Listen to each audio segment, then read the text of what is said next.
Broadcasting Region 1. This is BBS. Bicol Broadcasting Systems Incorporated. DWLV 91.9 MHz. Your news and music stations. BBS. Basta Bareta. Sigurado. Alas 6:52. Hali sa BBS News Center Naga. Uyan na ang mga nagbabago. Let's go! Mga baretang sigurado. Ini ang BBS Primetime News. Mga tugang marina aga po, sendo po sa ako po si Junel Cuba. Ngunyanda sa headlines kita kan sa tuyong mga barata sa lado lokal. 45 anyos na padre de pamilya arestado duman sa Banwan kan si Roma Camarines Sur. Karong foreigner na Nowerjanda National tinarabang tabangan na bugbugon na irido. Sa tuya pa nga headlines kanda sa tuya pa nga mga barata sa lado lokal.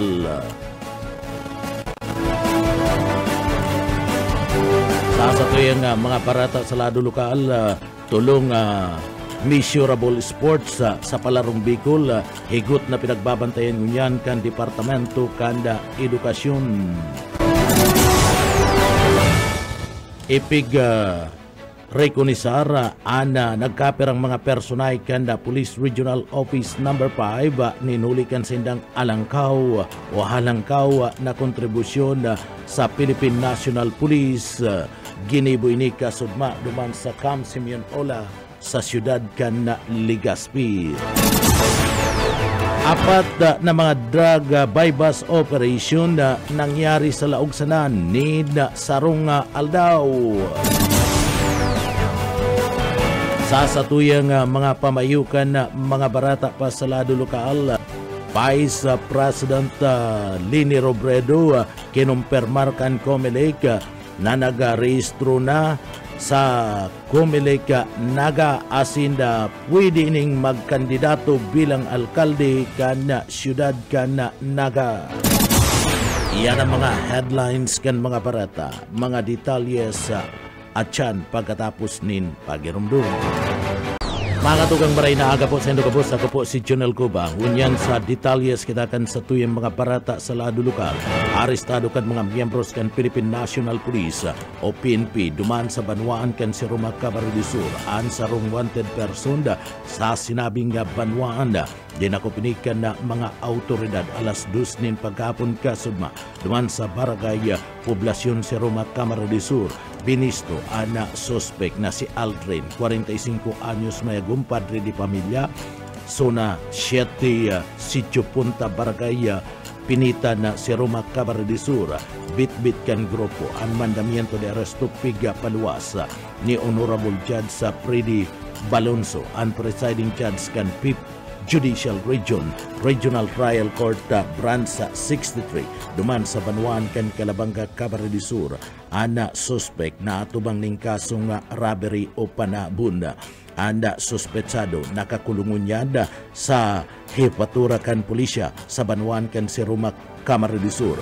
40,000 pesos ang piyansa pigrekomendar kan korte para sa iyang temporaryong libertad. Duman sa Banwaan kan Buhi Camarines Sur, tinarabang tabangan na banugon ana sarong dayuhan sa Banwaan kan Buhi Camarines Sur. And incidente nangyari bandang alas 7:30 ni na pagkabanggikan na subanggi sa investigasyon kan mga autoridad na pagaraman na and incidente nangyari duman sa Banwaan kan Buhi Camarines Sur. Anda biktima iyo si Prod Ejin, 54 anyos may kasaruan sarong Nowerjanda asin Nowerjanda National asin sa presente nag-i-star sa barangay kan Santa Clara Buhi Camarines Sur. Ana mga suspek pinagbistong an magtugang na Raul Portugal niya Liga alias Dago asin manda sarupa manda na nagngangaran na Adam Portugal niya Liga 42 anyos mayagum pariyong residentes kan Barangay San Pascual, Buhi, Camarines Sur, katabang sa nagbugbog ana sarupang George Aslur 26 anyos may kasaruan kan Suna Uno Barangay kan Tabgun, Guwa, Camarines Sur, asin sarong tsuper kan Euro MC motorcycle na mayo ni na plate number ana sinambit ng suspect asin mga biktima ana subuot nagkakaiguan na irinuman sa arungkan na biktima asin nagkaigwa subuot ninday pagkakairintindihan huli man kan mainit na argumento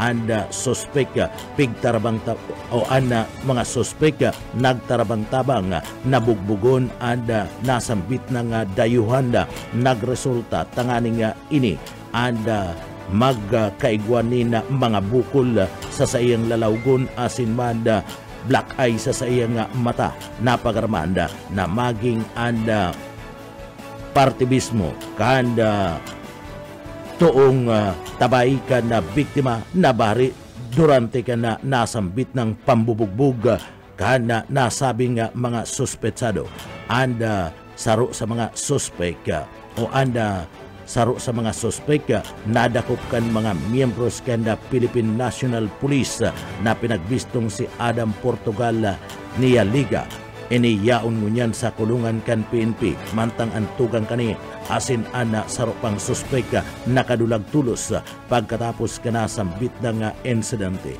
anda biktima tulos man napiga dara sa pinakaraning hospital sa partibismo kan Ringconada area tanganing ipabulong mantang pinagpipreparar ngunyan kan Philippine National Police o PNP Buhi ang magkakadigong kasong isasampa sa nasambinang mga suspetsado. Sa iba pa nga detalyes kan sa tuya pa nga mga barata pagitang ngunyad sa lado lokal. Sa iba pang barata sa lado lokal, higot na pinagbabantayan kan liderato kan Departamento kan Edukasyon, lalong-lalo na kan liderato kan Palarong Bicol 2024, kan Department of Education Bicol, ang tulong measurable sports na ipinagtalaan sa Palarong Pambansa. Kinakabalian ini ka na athletics, swimming asin man archery kung saan magiging pamantayan iyo ang qualifying distance time asin na point sit o ang qualifying score kana mga manggaganang parakawat sa Palarong Bicol tanganing ini makabali sa Palarong Pambansa basado kay Ronald Asis ang Regional Sports Coordinator kan Palarong Bicol 2024 kinakaipuan na maabot asin na may duhul kanda qualifying standard anda liderato kan na palaro tangani man na digdiya mapabali sa Palarong Pambansa nagigibon duman sa Cebu ngunya na taon na paliwanag pa ni Di Asis na uni Asis na pag sasararoon ang mga qualifying score na nakuha ka na mga nanggana sa regional palaro gikan sa 18 delegasyon kana nasyon yan tanganing ang 24 na may pinakahalangkaw na qualifying score iyo anda may papadara sa asin na malaban sa Palarong Pambansa basado kay Jason Rasal, Technical Management Head kan Palarong Pambansa Secretariat. Obhato ang pagtaukan qualifying standard sa tulong sports event na kung sa ina digdiya ibubugtak ang kalidad kan kakayahan kan mga parakawat tanganing mas maging makusog asin mas lalong maging maray kapag inilaban na sa ibang nasyon. Kumpiyansaman ang liderato kan Palarong Bicol ninuli tamay nagkaperang mga atletang mga Bicolano na ana nanggana sa athletic an padagos na naglalaban sa ibang nasyon kaya subuot higot nindang babantayan ana mga parakawat sa nasambit ng measurable sports ngunya na Palarong Bicol sa ngunya nagpapadagos ana pagkakaigwa kan na karawat sa nagkaperang mga sports sa binyo, arog kan ligaw, tabako, asin man sa syudad kan Legazpi. Sa iba pang detalyes kan sa tuyang mga barata sa lado lokal, post-harvest sa facility sa Barangay Can Carolina, full operation na. Boyet Padere sa detalye. Padagos ang pag-service sa mga paraoma can rice processing center kung sa full force ag operasyon kani sa City Nursery sa Barangay Carolina. Sigun sa report, 120 kabanaan pigpuproseso kan rice dryer as in 50 sako ning bagas ang pigpuproseso kan rice milling machine sa irarom kan supervisyon ni Engineer Menan Kalingasyon kan City Agriculture Office sa tabang kan post-harvest facilities kan syudad. Napapababa kayang presyo kan bagas asin mais sa syudad asin ida kulang tabang para masuportaran ang mga paraoma para matawan sinda ning lugar na maproseso ang sa ilang mga paroy. Para sa BBS News, Boyet Paderes. BBS Basta Bareta, sigurado. Sa iba pang detalyes kan mga barata sa lado lokal, duwang rider nin motorsiklo erido sa karambula sa San Vicente, Pamplona. Mike Gravito sa detalye. Nagasapo ni na pagkerido sa Pagalawas ang duwang mga rider ni na motorsiklo matapos na magini ang membelto sa karambola dyan sa Barangay San Vicente, Pamplona, Camarines Sur. Sa report gikan sa Pamplona PNP, pasado alas 10:20 ni na pagkauto kan mangyari na insidente dyan sa Barangay San Vicente, partikular sa Maharlika Highway, sakop kan Pamplona, Camarines Sur. Lunad subot kan sa iyang single motorcycle ang driver biktima na bistong si Kurt Russell Dayan, 25 anyos soltero, residente kan Barangay Calawag, Ciudad Ninaga, asinman si Sandro Johnson Jr., 23 anyos soltero, residente kan Barangay Balatas, Naga City. Kana pag-abot sa lugar kan insidente, nasabit nag motorsiklo na pinagmamaneho ni Dayan ang nagalikay sa kasabatan kay ining nag-overtake na bihikulo sa iyang hampangan kan siya ang madagasan sa urihan na parte kan motorsiklo na pigmamaneho ni Johnson Jr. Ninulikayan nasambit ng motorsiklo na diretso na nakadagas sa kasabatan kay ining sarupang puso aluminum wingban na truck na naging dalan para ang duwang mga rider nin motorsiklo ang parehong magkatarumba sa konkretong tinampo. Sinda ang nagsapo ni da pagkairido sa indang Magalawas. Ang mga residente na nakahiling sa aksidente ang tulos nagapod dyan sa ipatura na Pamplona Municipal Police Station maging sa Bureau of Fire Protection Pamplona as in MDRRMO. Kung kaya sinda ang tulos nagkadadalagan pasiring sa lugar, pinagagapan ang mga biktima, pinagdara sa Bicol Medical Center dyan sa Ciudad Dinaga para sa magkakanigong atensyon medical. Padagos ko niyan ang pangapudan asin patanid kanipatura kan Pamplona Municipal Police Station sa mga biyahero magmaan asin mag-ingat sa saindang pagmamaneho ninyo naman sa magkakasunod na mga aksidente na nangyari ngunyan sa saindang area of responsibility. Para sa serbisyo publiko, sumakarawi ito ba? Sa Bareta, sigurado. BBS Basta Bareta, sigurado. Sa iba pang detalyes kan mga barata sa lado lokal, pigkumpirmar kan COMELEC sa laog kan Siyudad Canaga na nagrehistro na sa COMELEC si dating Vice Presidente Lini Robredo bilang pag-transfer kan sa iyang residency pagaliman sa Barangay Kanda Karangkanga, Magaraw, Camarines Sur kan Sabado alas 3 nin pagkahapon kan personal na magsungko sa opisina kan Commission de Election COMELEC sa laog kan Naga anda Vice Presidente tuluan kay baan ni VP Lini kanda ini magparehistro sa iyang transfer of registration sa Commission de Election Naga anda konsepsyon Pequeña iyo an address ni Robredo base sa iyang transfer of registration. Uya si abogado Michael Julia kan COMELEC Naga. Opo, kang Sabado, April 27, mga alas 3 ng hapon, nagigdi si Atty. Leni Robredo sa COMELEC office. Nag-file na po siya kan transfer kan sa registration from Magaraw, Camarines Sur, pasiring po igdi sa Concepcion Pequeña, Naga City. Sabado po to. Apo. Si Madam Leni tapos may tulong kaibanan, apat man lang sinagabos, nag-rebanan tapos naman lang po ng parehista pati kag Sabado ito, dikit man lang ang registrant kang aldaw na to. Partiyan kan mga pahayag ni Abogado Maiko Hulya kanda Comelec Naga, sigun ki Hulya, anong na bulan bago maga-eleksyon, ansaro sa kwalifikasyon kanda transferi, dapat may residentis anda tispaman kanda eleksyon alagad kung makandidato dapat sarong taon ana residentes bago ang eleksyon asin laog dyan si Robredo sigunyan sa pahayag kana Commission de Eleksyon o yaan parte kan mga pahayag ni Attorney Hulya.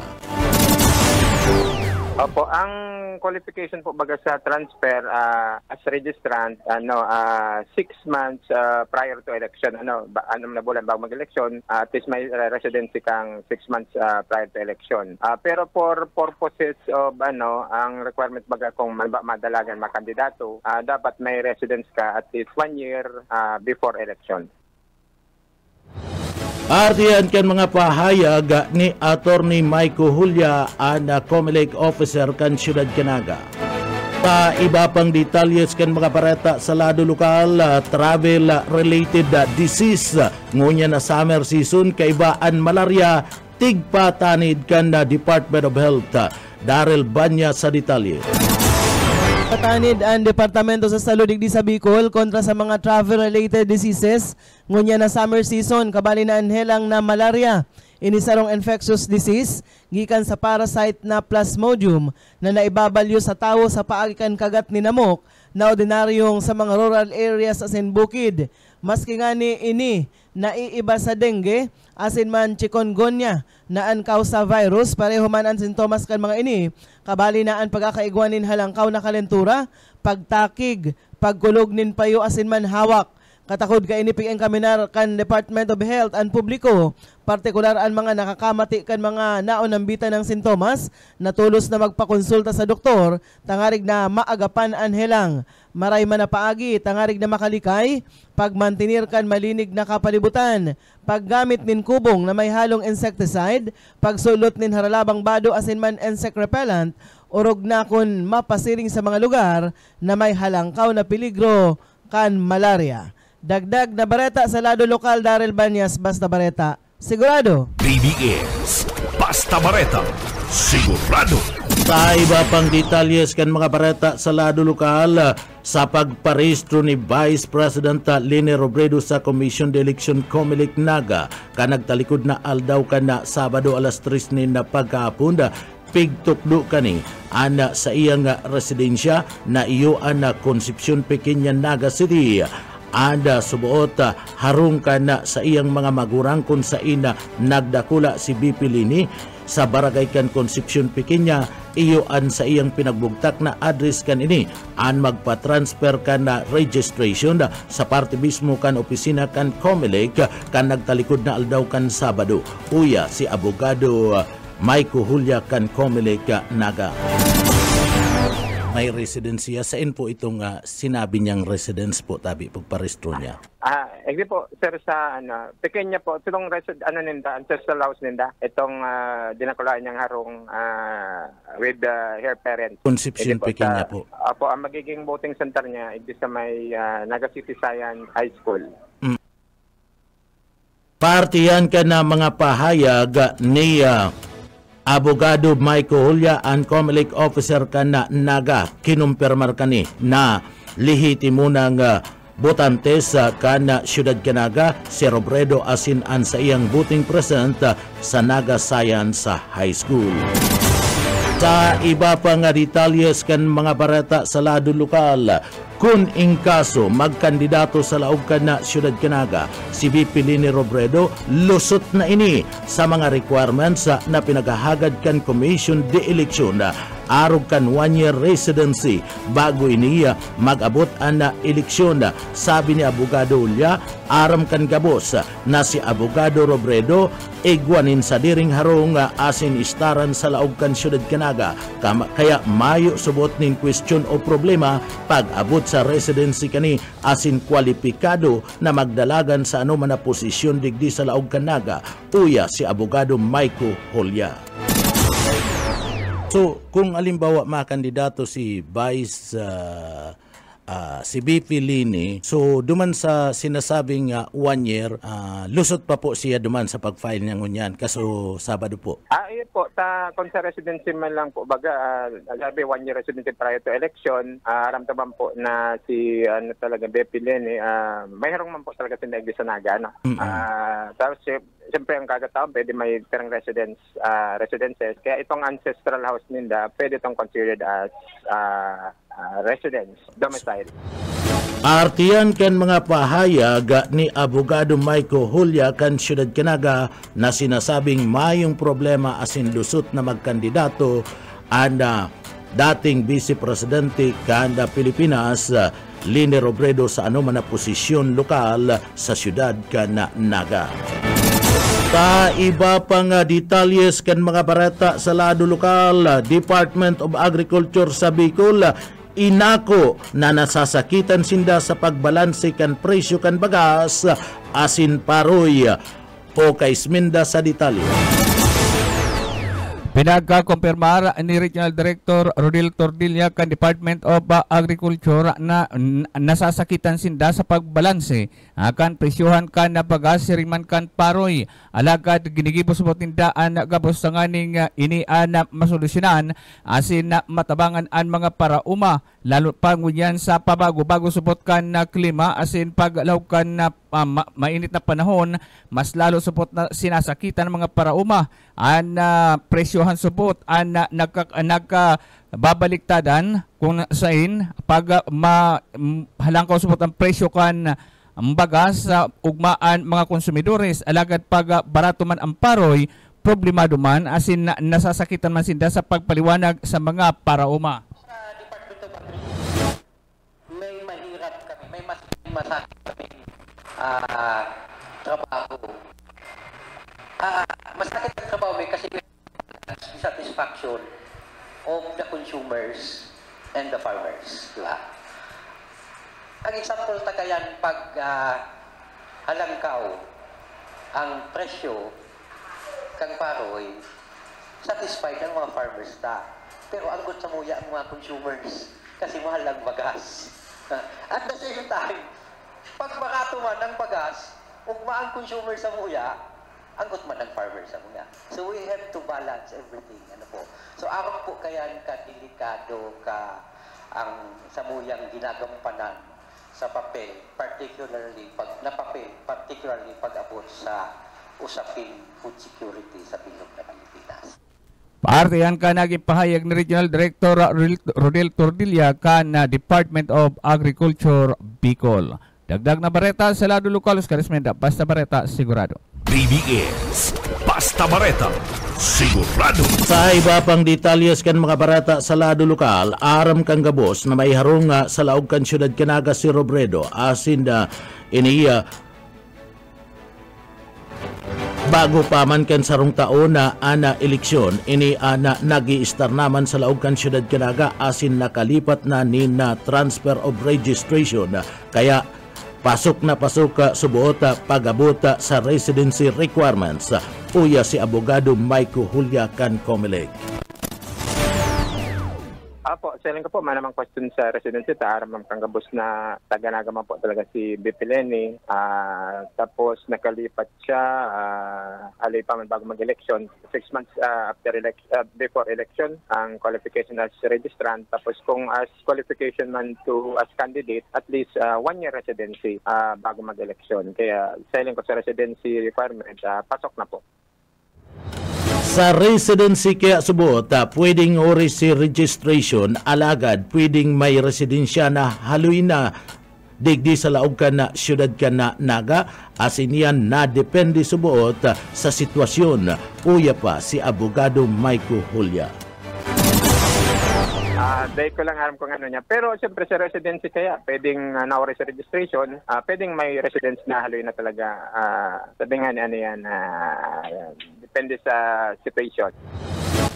Sa pag-transfer kan voter registration sa laog kanaga ni VP Leni Robredo ang mga posisyon na pwedeng kandidatuan kani iyo ang mayor, congressman, 3rd District kan Kamara de Sur, senador, dailang pwedeng magkandidato si Robredo sa posisyon sa pagkagobernador kan probinsya kan Kamara de Sur, uya si abogado Mike Julia. So kung magkandidato man siya, ano man ang plano niya, kung halimbawa magkandidato sa Naga, mayong question na, ano po, lusot siya, qualified siya. Opo, siyempre pag-transfer niya pag sa Naga, ang mga probable pwedeng kandidatuan, pwedeng magkandidato as mayor, pwedeng mag-congressman sa 3rd district, or pwedeng mag-senator. Pero naman sa makandidato as governor, ito lang po ang out of the picture na dahil ang Naga City, di man nagboboto sa provincial position.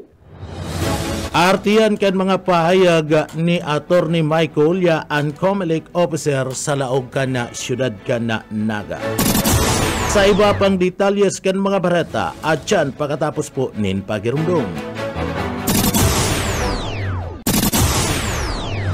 Sa iba pang detalyes kan mga barata sa lado lokal, bako sa nasa tao kundi maging sa hayop, andarang sobrang init kanda panahon na epekto kani. Anda mga ido ang grabing pronta sa sobrang init na pwedeng maging kausa kan lugad kanda mga ido.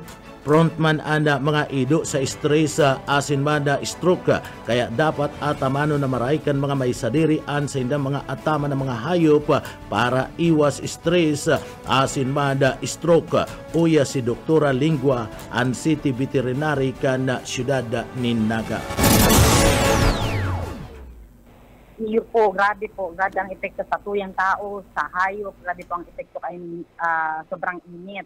So kang mga nakaagi po nga ni napagdirumdum na din kami sa mga may sadiri kung ano ang mga dapat ang maging gibuhon para po ma-preventa ini yung mga heat stress and heat stroke kasi po yung mga atama na hayop. Kaya nga ni grabe po ang kampanya namin din na talaga pagparapaluwasin si mga ido. Hello po. Opo, sa mga ido ta po prone po sinda sa sobrang init lalo baga si semento tangon yan pwedeng maging kausa din ito ng paglugad sa itong pad. Yung pad ninda sa bisis. And prone po sinda sa heat stress and heat stroke. So si mga tips ka mga nakaagi din, pati sa to yung mga page talagang pinapangapudan kung paano ang mga dapat gibuhon sa to yung mga sadiri para maiwasan ta po yung heat stroke and heat stress po sa mga hayop. Iba talaga po kaya ang initangon yan. Compared baga sa mga nakaagit ang mga initangon yan ay grabe.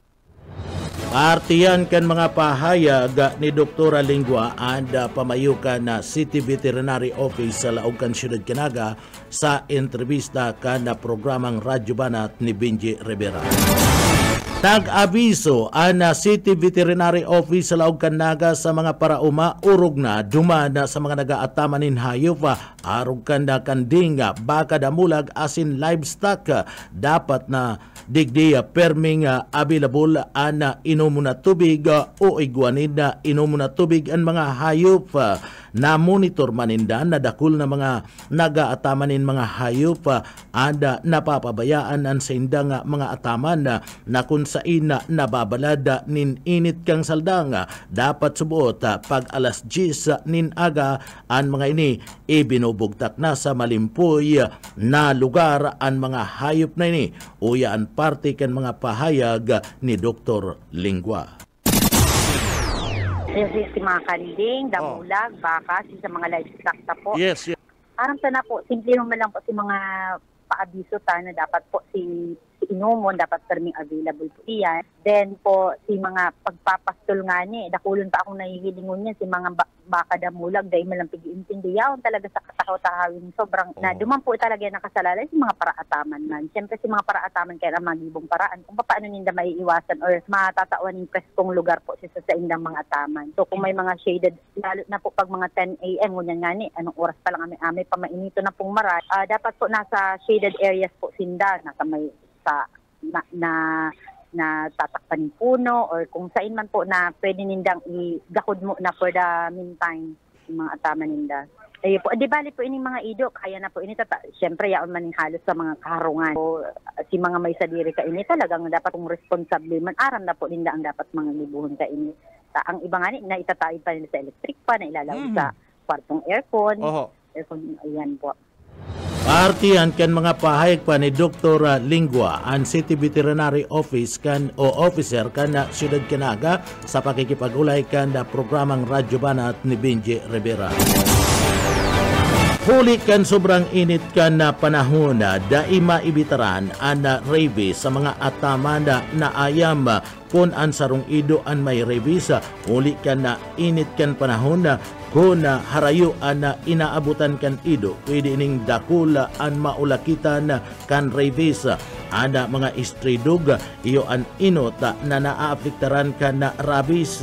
Urog na itong mayo ni nagaataman maging itong mga pinagaapod na pre-roaming na atama na ido dakula subuot ada posibilidad na magkaigwanin mga rabies ang nasambit ng mga ayamba. Uya pa si Dr. Lingua. Yes po, ang rabies data po maibitaran mo niyan. Halos siyempre mainit ang panahon. Kadakol mga aki na nagkakarawat po sa oras na ito. Mas halawig kaya po ang naaabutan ninda. Pati siyempre kung halimbawa carrier si ido, mas halawig na area, mas dakol ang pwedeng maapektuhan niya. Si mga layas pala, si mga carrier po ni rabies. Yan po ang number 1 na pwedeng magkaigwa kayo ng rabies sa stray siya laga. Itong stray na as in mayong kagsadiri, mayong nag-ataman, na pwede pong makahalubilo din naman ka itong mga ido na may ataman pero free roaming. Kaya miski si mga ataman ta na free roaming, dakula po ang chance na pwede po sila makakuha kayo ng rabies. Skin disease kung in contact po sila sa may mga galis-galis din naman. Kadakol po kaya pwedeng maging causes pag pwedeng galis, itong galis aso na itong sabi ko sa in contact sa ibang ido na may galis aso man. Then may galis din na itong demodicosis na inaapot. May igwaman demodicosis. Might yan na normal flora kang skin kang mga ido. Then kapag ka mababa ang immune system or may igosinda ng lahi, nagluluwas po iyang skin disease na iyan. Then may mga skin problems din na dahil sa ito pong sabi mo na allergic sa kakanon, allergic sa sobrang init, kadakol mga pwedeng maging kausa. Partiyan kan mga pahayag ni Dr. Lingua ang pamayukan na City Veterinary Office sa Siyudad Canaga. Gabos na mga pulis na igwanin tato sa saindang hawak na nahiling. Ini ang gabos ipapahali o ipapapara. Ini basado man sa kasuguan kan chief kan PNP sa nasyon. Kaya ang mga pulis sa Laog Canaga na igwanin tato na nahihiling gabos ini and ipapapara siniguro man kan pamayukan na PNP digdi sa Laog na Siyudad Canaga na i-inspeksyonon ninda and gabus na mga pulis digdi tanganing aramon kun igwanin mga tato asin kun iyan nahihiling kinakaipuan subot nangunyan pa sana paraon na kung abo ninda nga haliunan sa inda mga tato kinakaipuan subot na mag-resign sinda bilang pulis. Digdi sa Laog na Siyudad Canaga ang gabus na pulis ang nakatalaan na i-check kung sinda igwanin mga tato. Uya si City Director Erwin Rebellion na Naga City PNP. Si mga tato na visible lang, then we have to account all this tattoo within our body na so lahat na nakikita quote in unquote ipapabura. So yan ang specific guidance ni GPNP. Sabi nga ni Ma'am Jean, our spokesperson, kung hindi po pwedeng, kung ayaw mo ipapura, you will resign. Dalawang option. Papura mo or you resign. Iyon ang ipapaka-account ko kasi after nga nito, we will have this command conference. And then I want to see all these people, the inventory. Pwede pinapacheck ko yan. Kung pwede, kubaran, di ba? Kung babae ka, may tattoo ka, Artiyan ka na mga pahayag ni City Director Colonel Erwin Rebellion ka na Siyudad ka na Naga.